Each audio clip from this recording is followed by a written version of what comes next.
금년 한 해는 참 이러나 저러나 이제 내일이 12월 31일 마지막 송거 영신 예배인데 한 해를 이렇게 돌아보니까 정신없이 한 해가 지나갔고 또 코로나로 인하여 참 제대로 예배도 못 드리고 갈팡질팡하는 그런 가운데 하나님께서 그래도 지켜주시고 돌봐주셨고 여기까지 인도해 주신 것 감사를 드리고, 또 전 세계가 팬데믹 되어서 이것도 저것도 아무것도 할 수 없는, 사실 경제적으로도 참 어렵고 힘든 이런 시대를 살아가며 한 해를 마무리할 수 있다는 게 하나님의 은혜고 하나님의 축복인 것 같아요. 오늘은 민수기 이제 10장에 있는 말씀을 중심으로 계속해서 수의 강의를 해 나오고 있는데, 민수기는 서두에 말씀드린 것처럼 이스라엘 민족의 일기책이에요. 일기, 우리 어릴 때 일기 써보잖아요. 어디서 뭐 했고 어떻게 되고.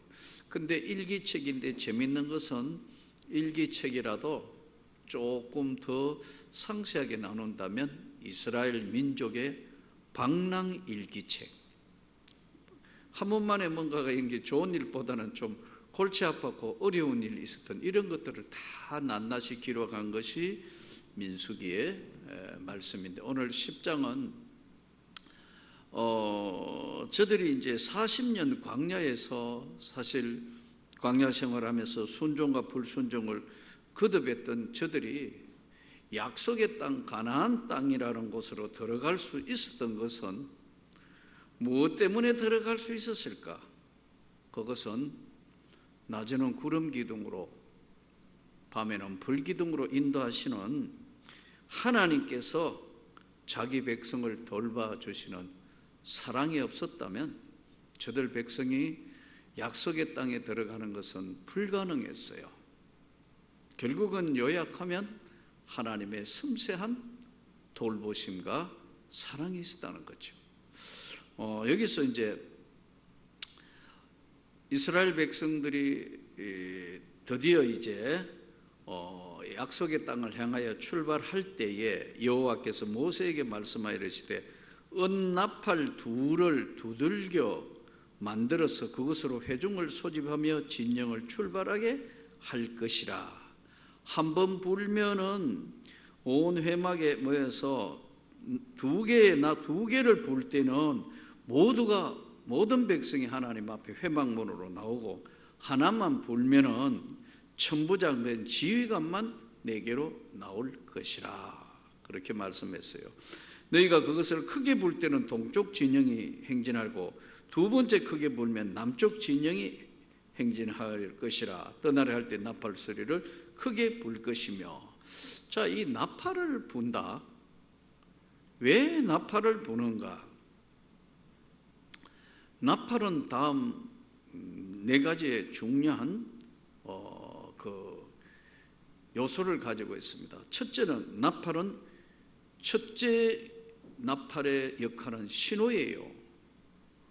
이 나팔을 짧게 분다 길게 분다 다 다르게 나팔을 불어요. 요즘은 이제 군대가 어떻게 되는지 모르겠는데, 내가 군대 생활할 때는 아침에 되면은 이제 나팔수가 귓대 앞에 서가지고 나팔을 불어요. 걔는 훈련도 잘 안 나가요. 그래서 내가, 야, 너 참 편하다. 군대 보직치고 나팔 아침에 일하면 나팔수 일어나라고 기성나팔 불러요. 저녁에는요 굉장히 처량하게 불어요. 점호는 일소대로부터 하면서 이제 우리 부대만 해도 참 그 시대가 살벌한 시대니까요. 좌우로 정렬, 침상 일열, 끝열, 뻑하면 침상 밑으로 쥐잡기 들어갔다가 나왔다가 정말 참 골치 아픈 그런, 밤마다 그냥 빠따지를 하는 그런 군대였으니까요. 참 지금 생각하면 이건 말이 안 되는 건데 그런 시절이었어요. 근데 이제 다 점호가 오면, 점호는 일소대로부터 해서 이제 점호가 다 끝나면 하나 둘 셋 넷 막 점호하잖아요. 다 끝났다. 그러면 이제 훈시하고 난 뒤에는 보고받고 저먹고 하고 이제 취침한다고. 그래 누워서 이제 취침하면 뭐 군대는 자유가 없으니까요. 내가 자고 싶다고 자고 뭐 보고 싶다고 보고 그런 게 아니잖아요. 소동하면 불 끄고 자야 된다고 이제. 그때 딱 취침해가지고 누우면 나팔이 들린다고요. 잠자라고 이제 나팔이 이제 나팔소가 연병장에서 나팔 소리가 들려와요. 그러면 이제 쫄병 때는 오늘 하루도 이제 다 일과가 끝났구나. 내일 아침 무사히 또 눈을 뜨고 하루를 시작해야지. 점심 때는 나팔을 또 불어요. 밥 먹을 때요. 군대는 뭐 자기 마음대로 못 다니고 몇 명씩 줄 서갖고 이러고 다니잖아요. 부대 안에도 꼭 그러잖아요. 그러면 이제 점심 때 되면 나팔을 불죠. 제가 지난번에도 한번 말씀드렸죠. 밥 먹어라, 밥 먹어라, 밥 먹어라, 된장국에 밥 먹어라 막 분다고 막. 그럼 그때가 제일 힘나고 좋아요. 먹는 시간이니까. 예. 그러니까 나팔 소리 하면 이거부터 생각난다. 군대에서 나팔수들. 그런데 요한계시록에도 보니까 나팔수 이야기가 나와요. 요한계시록에 나오는 그 나팔은 이제 7인, 7나팔, 7대접이거든요. 7인을 띄면 비밀이 임봉했다 그랬잖아요. 인을 떼면 무슨 비밀이 나타난단 말이에요. 그리고 7나팔이 불면 재앙이 내리는 거예요. 재앙에 대한 신호였어요. 그리고 대접은 그것이 퍼졌을 때 바다가 난리 나고 산이 난리 나고 뭐 여러 가지 일들이 일어나죠. 이렇게 나팔은 첫째는 신호예요. 신호. 뭐를 하고 있다 하는 걸 신호예요. 전진 나팔 또 후퇴 나팔, 전쟁 때는 아까 말씀드린 그 잠자고 일어나고 뭐 밥 먹고 그 신호를 하는 거예요. 또 한 가지는 경고하는 거예요. 경고. 뿌 분다고 이거는 무조건 엎드리라는 것이구나. 경고. 그리고 예비, 미리 준비해라. 신호, 경고, 예비, 예방하기 위해서 당시에 나팔을 불렀는데 이제 오늘 여기는 신호로 이야기해서 2번 불면 쌍나팔 불면 전부 다 싹 회막 문을 앞으로 모여라. 한 번만 불면 나팔 하나가 불면 1000명을 거느리고 있는 천부장만 모여라. 지금 오늘 본문이 이 말씀을 하고 있습니다. 그래서 나팔 신호가 있는 것처럼 우리가 찬송가대로 하나님의 나팔 소리 천지 진동할 때 예수 영광 중에 구름 타고 오신다고. 이렇게 나팔은 신호를 또 예방을 경고를 예비하는 것인데 이때 저들이 이제 약속의 땅을 가기 위해서 출발을 했는데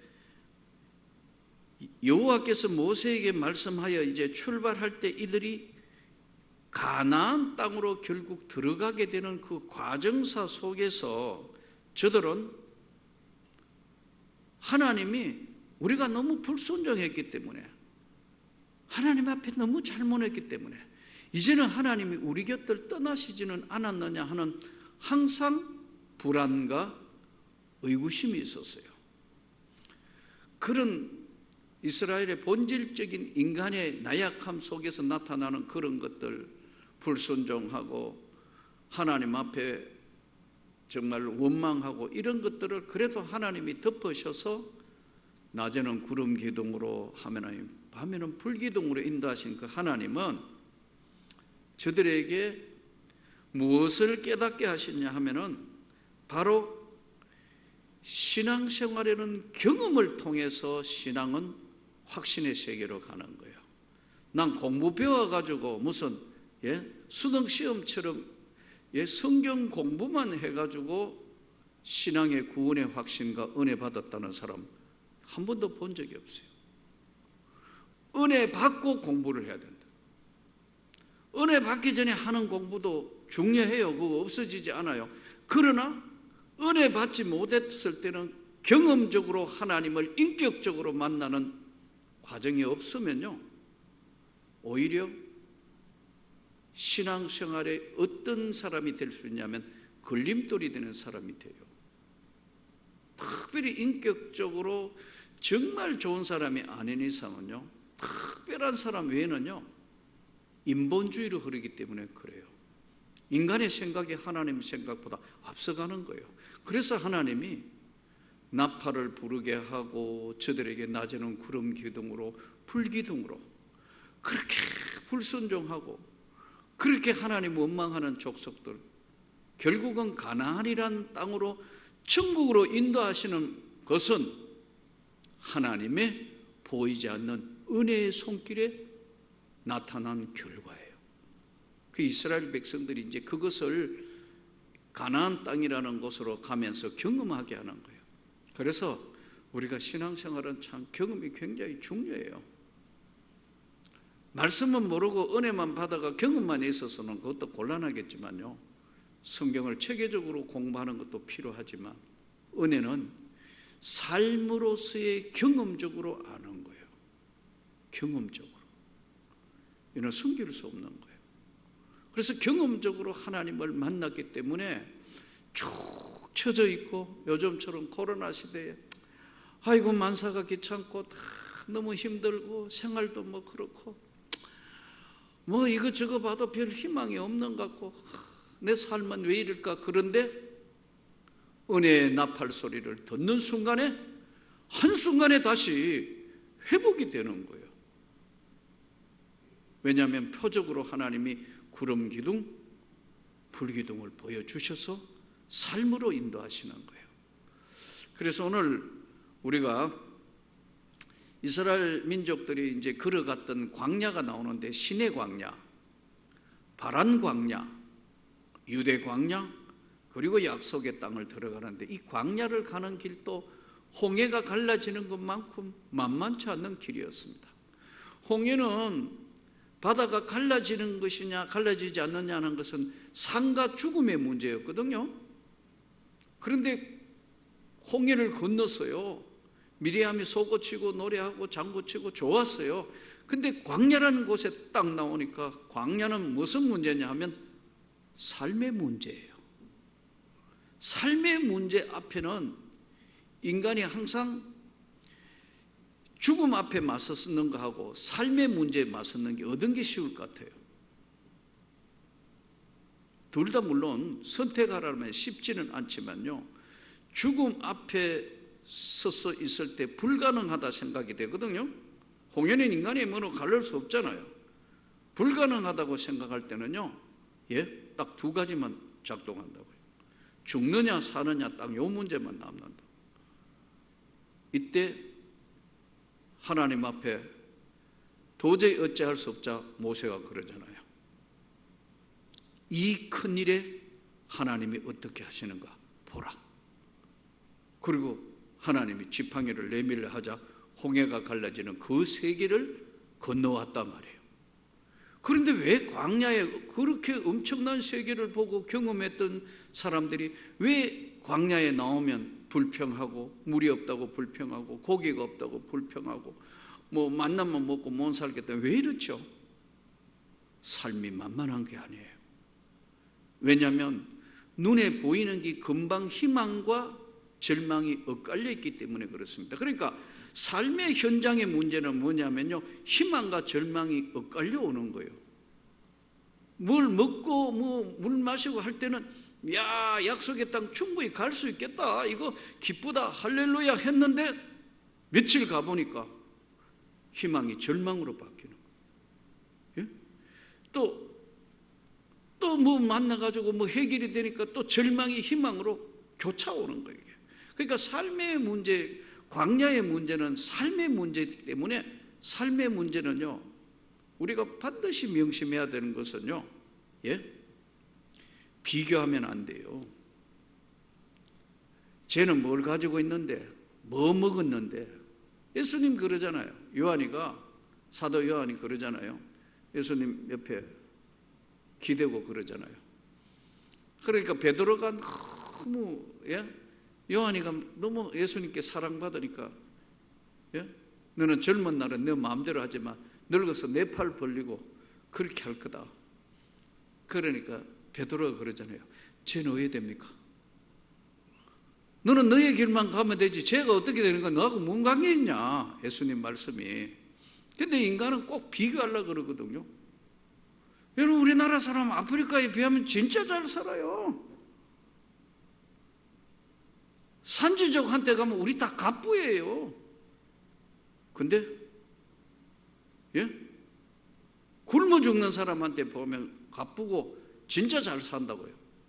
그러나 우리 사회에 잘 사는 거나 나보다 훨씬 우위에 있다고 생각될 때는 마음이 불편한 거예요.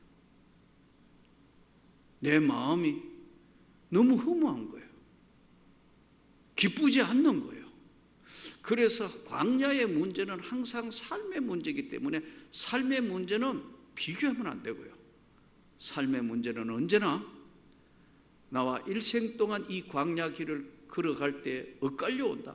절망이 한번 찾아오면 또 희망도 오고, 희망이 오면 절망도. 그러니까 길 가다가 보면 돌멩이도 있고 질퍽질퍽한 길도 있고 여러분 꽃길도 있고 그렇다고 생각하면서 이 광야의 삶은 목적이 분명해야 됩니다. 그래서 웨스트민스터 대소리 문답에도 딱 그렇게 되어 있어요. 인간의 사는 삶의 목적이 무엇이뇨? 하나님의 영광을 위하여 사는 거다. 그러면 어떨 때 내가 좀 가난해도, 내가 하나님 일 좀 덜 돼도, 내가 뭐 어떻다 하더라도 이 목표를 향하여 갈 수 있는 거예요. 저는 개척교회를 해보면서 참 깨달은 것이 있어요. 개척교회 때는 마음에 상처가 없어서 마음의 상처가 치유되니까 그때부터 여유가 생기더라고요. 이 마음의 문제예요. 사랑하는 성도 여러분, 오늘도 이 하나님 말씀을 잘 들으면서 이들이 결국은 약속의 땅을 들어간 건 자기 힘이 아니에요. 하나님의 은혜의 구름 기둥과 불 기둥이 결국은 그들을 인도하셨다는 거예요. 그 다음에 이제 이 나팔을 그러면 누가 불었느냐? 나팔은 제사장들이 나팔을 불었어요. 8절, 그 나팔은 아론의 자손인 제사장들이 불지니 이는 너희 대대의 영원한 율례니라. 또 너희 땅에서 너희가 자기를 압박하는 대적을 치러 나갈 때는 나팔을 크게 불지니 그리하면 너희 하나님 여호와가 너희를 기억하고 너희를 너희 대적에게서 구원하시리라. 그러니까 이제 제사장들이 나팔을 부는데 레위 지파, 맨 앞에 언약궤를 메고 가는 레위 지파 제사장들이 나팔을 불렀는데 주로 은나팔이었어요. 은나팔로 전시나팔, 거룩한 절기나팔, 그리고 행진 시작할 때 이 나팔을 불었습니다. 자, 여기서 이제 왜 제사장 레위 지파가 나팔을 불게 할까요? 사실은 어디나 교역자가 영적으로 깜깜하면 죽습니다. 그래서 우리 담임 목사인 저와 우리 교역자들을 위해서 기도해 주셔야 합니다. 선교사들도 보내놓으면 진짜 살아있는 선교사들은 지역을 복음화하고 변화시킵니다. 근데 선교사가 먹통이 되어보면 가서 아무것도 한 게 없고 끝내는 거예요. 긴 시간 아무것도 안 해요. 전 양쪽을 많이 봤습니다. 다행히 우리 선교사들은 참 소명이 확실한 사람들이 되었어요. 참 이게 목회자도 왜 중요하냐면 제사장이 하나님의 나팔을 불 수 있어야 된다, 이게. 그래서 레위 지파를 선택해서 이 나팔을 불게 하신다는 거예요.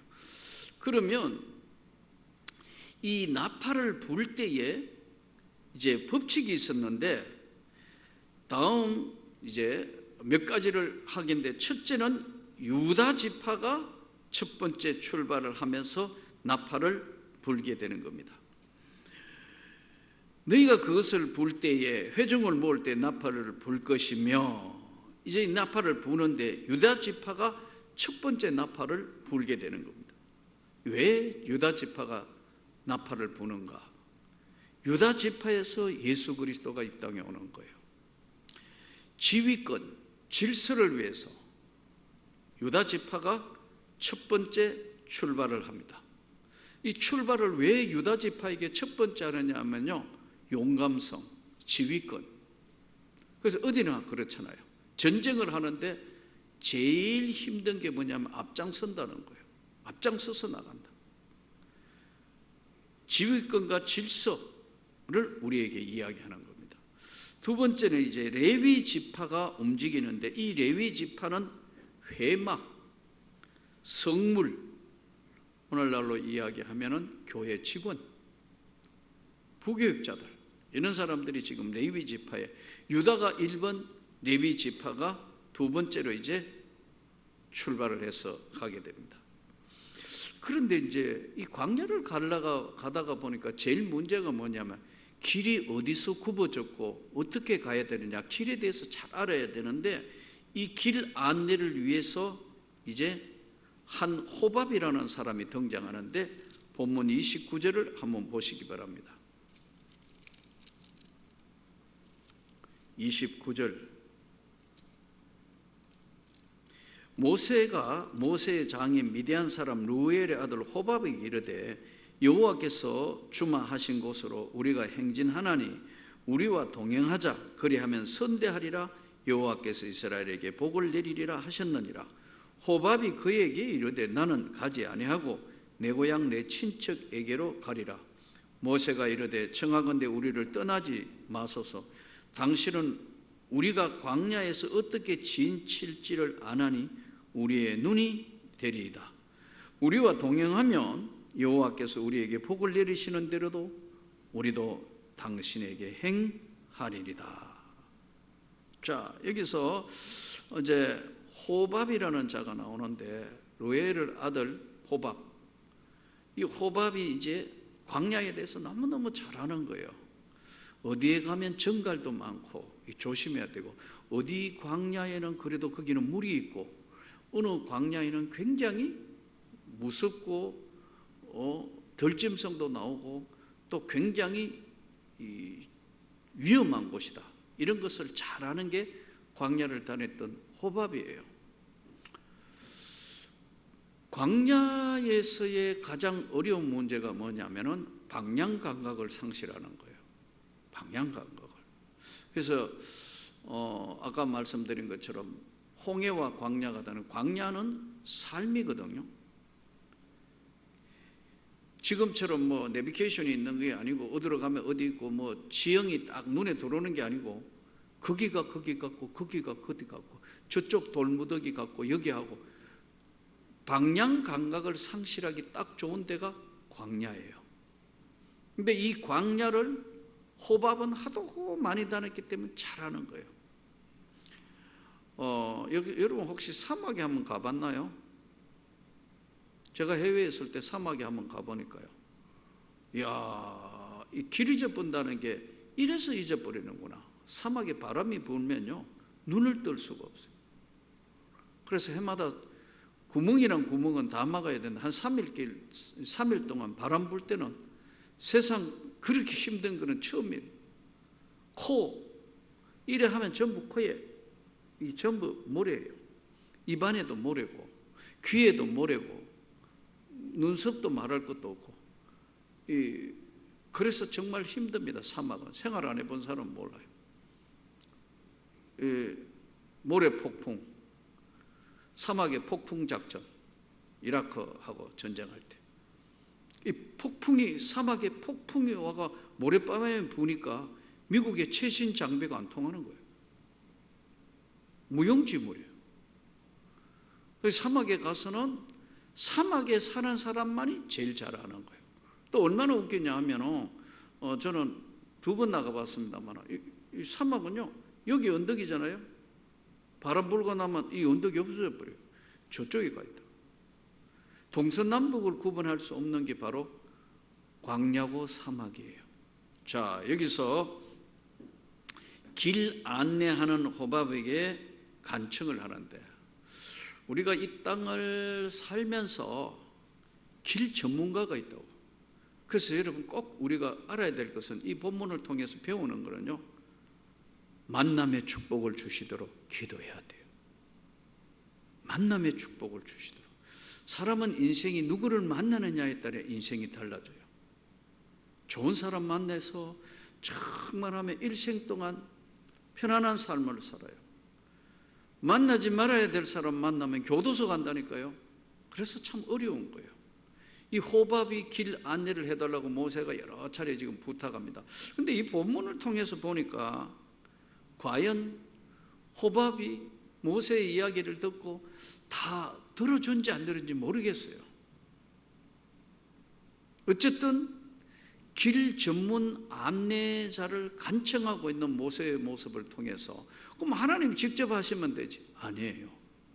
하나님은 직접 나타나실 구약에 헌연하실 때도 있었지만 대부분 사람을 통하여 역사해요.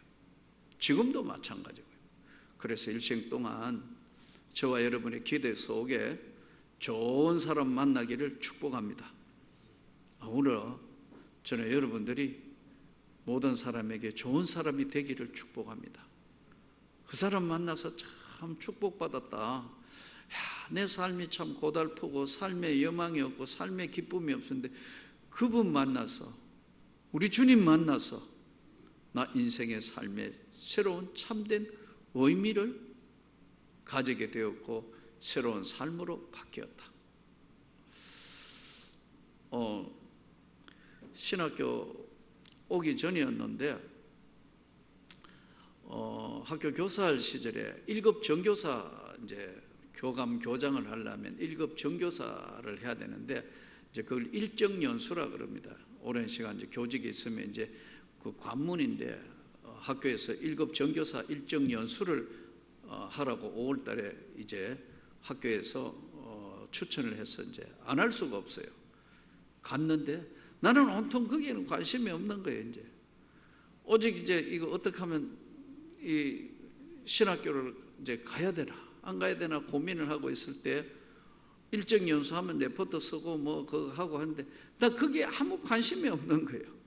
뭐 그거 하고는 관심이 없이 뉴 톰슨이라는 성경책 두꺼운 거 가지고 경주 화랑교육원에서 이제 그 하고 있는데 그거 갖다 놓고 계속 이제 성경 읽고 기도하고 또 옆에 잘 모르셨으니까 옆에 이렇게 서면서 이거하고 이렇게 만나 또 영어 RSV 성경도 같이 가져가가지고 이렇게 양쪽도 맞춰가면서 이렇게 읽어보는데 내 대학 후배가 이렇게 왔더니 같이 왔어요. 보니까 어떻게 1급 정교사 연수를 받으러 왔더라고요. 나를 보고 형님 지금 뭐 하는 거요? 레포트 써야 되는데 이 지금 고가 점수 잘 받아야 되는데 그래요. 근데 이렇게 쳐다보면 자네 왔구나. 그래 어디 있었냐 하니까 저 뒤에서 보니 아무리 봐도 형님 같아서 와서 보니까 아니 뭐 뭘 듣지도 안 하고 뭘 열심히 얘기해. 소설책 읽는 줄 알았어요. 그러더라고요. 그 보니까 뭐 성경 갖다 놓고 이거 쓰니까요. 지금 읽어가 됐냐요. 그래서 내가 난 다른데 소망이 없어. 내 삶의 목적이 다른 삶을 사는 거야. 이야 형님 진짜 예수 믿는가 봐. 딱 그 대답이 그거예요. 자기 주변에 그 내 후배는 대구 개성학교 나온 친구예요. 대구 개성학교가 미션 스쿨이잖아요. 예수 계속해서 찬송 부르고 뭐 예배 드리고 그렇게 졸업해야 졸업하는 학교란 말이에요. 근데 걔는 예수를 안 믿는 애예요. 그러나 학교를 그런 미션 스쿨을 거쳤기 때문에 진짜 예수 믿는 모양이네. 자, 첫 번째 말이 맞아요. 진짜 예수를 믿는 거예요. 광야와 같은 생활에서 나에게 인생의 최대의 목적이 예수 그리스도라는 것을 성령 받았을 때 알은 거예요. 그러니까 나에게는 1급 정교사 뭐 이런 게 관심 자체가 없어졌던 거예요. 거의 오랜 시간, 거의 한 20일, 한 달 가까이 했을 거예요. 아마 연수가 꽤 길어요. 끝나고 마지막 뉴텀슨을 거기 가서 뭐 하루 종일 성경만 읽고 앉았으니까 뭐 적고, 그 사람들 레포트 쓰고 하고 난 그런데 아예 관심이 없으니까요. 근데 그 나의 모습을 그 후배가 지켜보고 있었고, 또 옆에 어떤 분이 이야기를 걸더라고요. 하루 종일 성경만 보고 있으니까, 선생님 대단하시네요. 그러면서 그런 이야기를 하더라고요. 아마 목적하신 대로 하나님이 이루어 가실 것 같네요. 그래요. 여 선생님인데 난 모르는 분이에요. 지나가면서 그런 이야기를 하더라고요. 그게요, 지내가면서 하는 이야기 같지만 하나님이 사람들의 입을 통해서 미리 알게 하시는 거예요. 사랑하는 성도 여러분, 광야에는요, 절망과 희망과 어려움과 기쁨이 교차로 오는데 주님을 보셔야 합니다. 그래서 이 길을 끝까지 안내하고 지키시는 분이 하나님이라는 사실을 그들에게 보이시기 위해서 구름 기둥, 풀 기둥으로 인도하셨다고 성경이 기록되어 있습니다. 자, 이제 오늘 마지막으로 이 광야의 행진을 할 때 나타난 것이 33절 한번 보십시오. 34절부터 36절 다시 한번 보겠습니다. 34절부터 36절. 그들이 진영을 떠날 때에 낮에는 여호와의 구름이 그 위에 덮였었더라.